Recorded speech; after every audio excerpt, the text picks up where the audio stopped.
म्हणजे एक असं आहे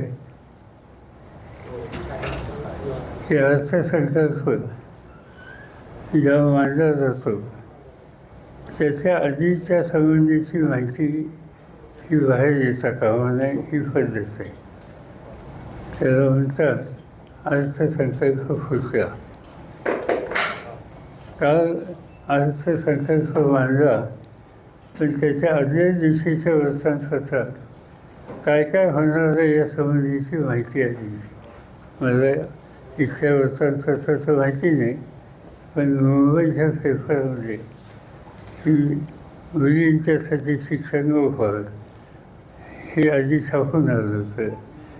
याशिवाय महिलांना प्रति दिवशी इतकी रक्कम दिली जाईल हे छापून आलं होतं. वारीच्या प्रत्येक दिंडीला 20,000 रुपये दिले जातील हे छापून आलं होतं. अशा अनेक गोष्टी विधान भवनात तो मांडण्याच्या पूर्वीच बाहेर आल्या होत्या.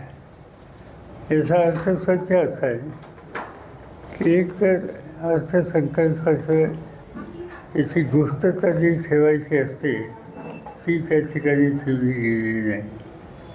आणि दुसरी गोष्ट पण अर्थसंकल्प बघितल्याच्या नंतर ज्या गोष्टी प्रत्यक्ष कृतीत येणार नाहीत, याच्यासाठी पुरेशी तरतूद नाही, अशा गोष्टींची मांडणी त्या ठिकाणी केलेली आहे. अशा गोष्टींची मांडणी त्या ठिकाणी केली आहे. सवन अर्थसंकल्प 3 महिन्यांनी होणारी विधानसभेची निवडणूक लक्षामध्ये ठेवून मांडलेलं आहे.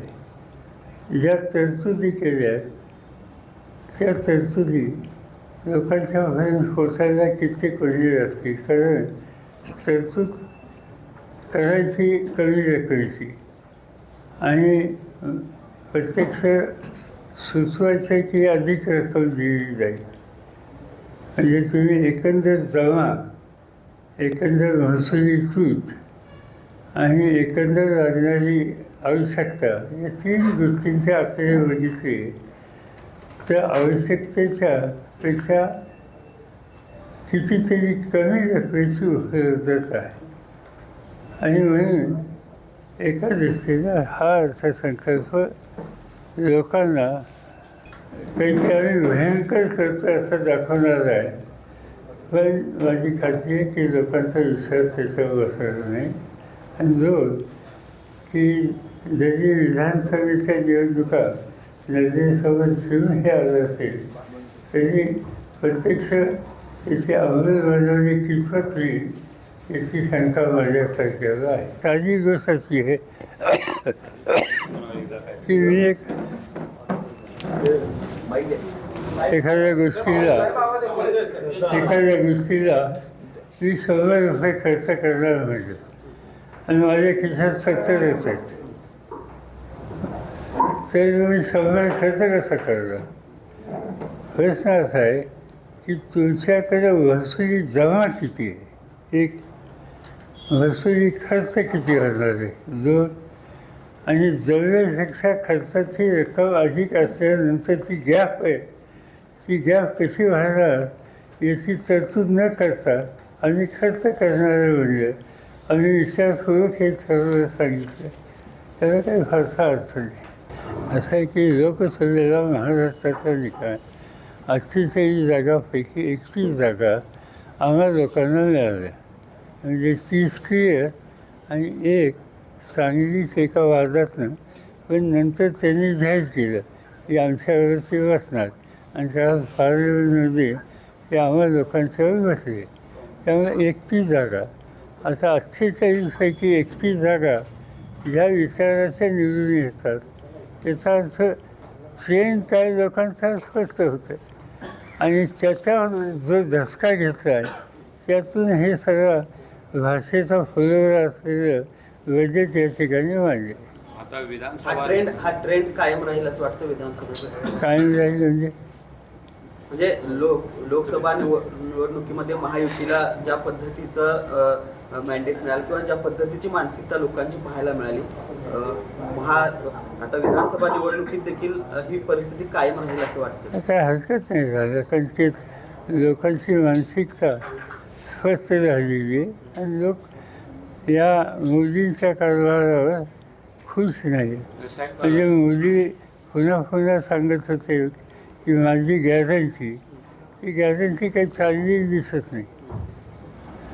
आणि आणखी एक गोष्ट त्याच्यात मोदींची आहे की सवन प्रचाराचा भाग ट्रस्ट हा मोदींच्यावर होता. मोदींनी 18 सभा महाराष्ट्रात घेतल्या आणि त्याच्या 14 ठिकाणी त्यांचा पराभव. म्हणून माझी तर आग्रहाची विनंती आहे की महाराष्ट्राच्या विधानसभेच्या निवडणुकीत मोदी साहेबांनी जास्तीत जास्त सभा घ्याव्यात. आणि त्यांचे अंतर्गत प्रश्न आहेत, त्याचा मी कसा भाष्य करू, हा त्यांचा प्रश्न आहे. दुकानात त्यांचं आहे.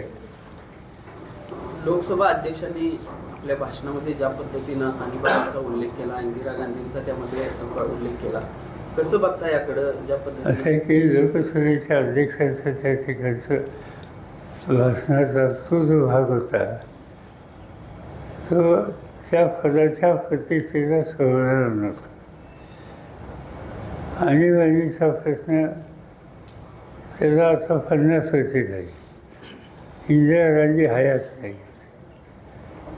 आणि त्याच्यानंतर तुम्हाला जर आठवत असेल की आणीबाणीच्या नंतर इंदिरा गांधींनी देशाच्या समोर दिलगिरी व्यक्त केली आणि त्यामुळे आता तो प्रश्न 50 वर्षापूर्वीचा करायचं काय कारण होतं एक.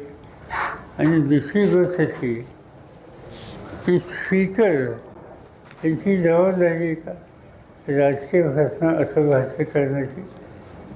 पण त्यांना काही जे सुचवलं असेल ते बहुतेक बोललेले असते आणि ते काही जे काही भाष्य केलं ते आम्हाला अजिबात योग्य वाटले नाही. त्या पदाची प्रतिष्ठाला धक्का देणं आहे. आणि तिथंच नाही, इव्हन राष्ट्रपतींच्या भाषणात सुद्धा त्याचा उद्धरचा उल्लेख होता. तोही करण्याची आवश्यकता नव्हती. काँग्रेस पक्षांचा काँग्रेस पक्ष आणि उद्धव ठाकरेंच्या नेतृत्वाचा पक्ष तिघंजण एकत्र आम्ही बसून त्याचा निर्णय घेणार आहोत. याच्यामध्ये माझी सूचना त्या बैठकीत अशी राहणार आहे की कालची जी निवडणूक झाली याच्यामध्ये शेतकरी कामगार पक्ष, डावीकडे उजवीकडे या लोकांनी आम्हाला मदत केली. या लोकांनी आम्हाला मदत केली. आणि म्हणून जरी आम्ही तिघं बसणार असलो तर हे डाव्या विचारसरणीचे जे घटक आहेत आणि जे मोदी सरकारचे विरोधी आहेत त्यांनाही बरोबर घ्यायचा आमचा प्रयत्न आहे. आणि आमची चर्चा झाल्याच्या नंतर जागांचं वाटप झालं तो पक्ष त्यांच्या सहकार्यांना, त्यांच्या संघटनेला विश्वासात घेऊन त्यांचे निर्णय घेतले. विधानसभा निवडणुकीत मुख्यमंत्री पदाचा चेहरा असल्याशिवाय समोर जाणं हे धोक्याचं आहे असं परवा संजय राऊत म्हणाले. तुम्हाला तसं वाटतं का विधानसभेला एखादा मुख्यमंत्री पदाचा चेहरा असणं गरजेचं आहे? असं की आमची आघाडी हाच आमचा सामुदायिक चेहरा. त्याच्यात कोणतीही एखादी व्यक्ती आमच्या निर्णय सामूहिक नेतृत्व हे आमचं सूत्र. असं की शपथ घेताना त्याचा एक ध्यासा असतो, त्याच्या बाहेर जायचं नसतं. आणि अनेकदा नवीन किंवा निवडून आलेले सभासद शपथ घेताना त्या ध्यासाच्या बाहेरचा काही उल्लेख हे करतात आणि ते केल्याच्या नंतर जे कोणी स्टेजवर असतील त्यांना थांबावं लागतं. त्याच्यात काही फारसंही नाही. पण जय संविधान हे म्हणणं हा काय ऑब्जेक्शन किंवा कुणाला टीका नाही. कॉन्स्टिट्यूशनने देतं. शपथ मी घेतली, आपण म्हणतो शपथ घेतल्याच्यानंतर महाराष्ट्रातला असा तर जय हिंद जय महाराष्ट्र. जय महाराष्ट्र म्हणजे काही गुन्हा नाही. राहुल गांधींकडे विरोधी पक्षनेते पदाची जबाबदारी आलेली आहे. वाटतं का न्याय देऊ शकतील आणि काय विश्वास आहे त्यांच्यावर? कारण ज्या पद्धतीने चांगली गोष्ट झाली. एक असं आहे की ज्या पक्षाचे सत्ताधारी पक्षाच्या शिवाय विरोधी अधिक सदस्य निवडून येतात त्यांचाच विरोधी पक्षनेता करण्याची आवश्यकता आहे. कारण त्यांच्याकडे संख्या वगैरे आहे. आणि अशा स्थितीमध्ये राहुल गांधींची निवड त्यांनी केली. एका दृष्टीनं एक नव्या पिढीचा प्रतिनिधी, दोन पार्श्वभूमी राजकारणाची, तीन कष्ट करायची फिरण्याची प्रचंड तयारी, या सगळ्या गोष्टीला पोषक अशा प्रकारचं ते व्यक्ती होतं आणि त्यामुळे ते प्रभावी होती अशी मला खात्री आहे.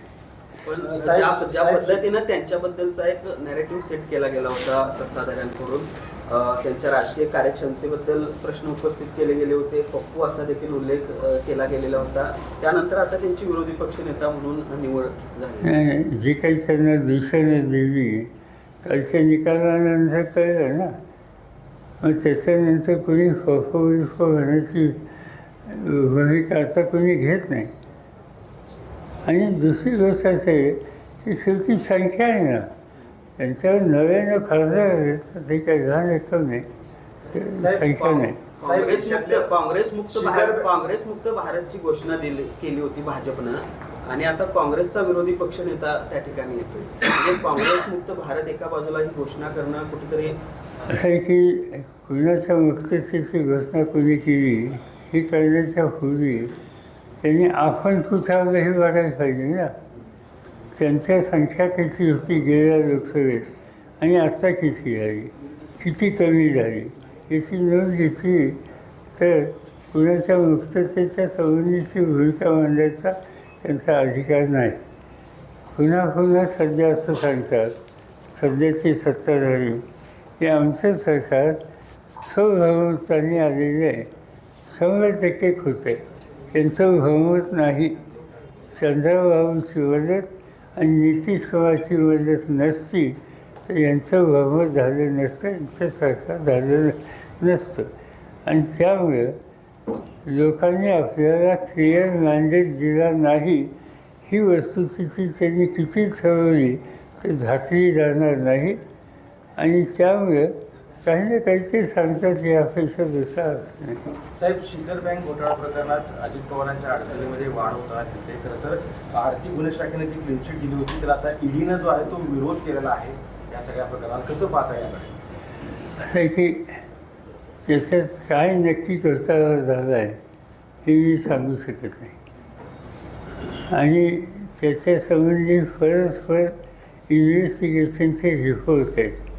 त्याची सत्यस्थिती काय याची आकडेवारी आणि पूर्ण माहिती ज्यावेळेला आम्हाला मिळेल त्यावेळेला आम्ही त्याचं भाष्य करू.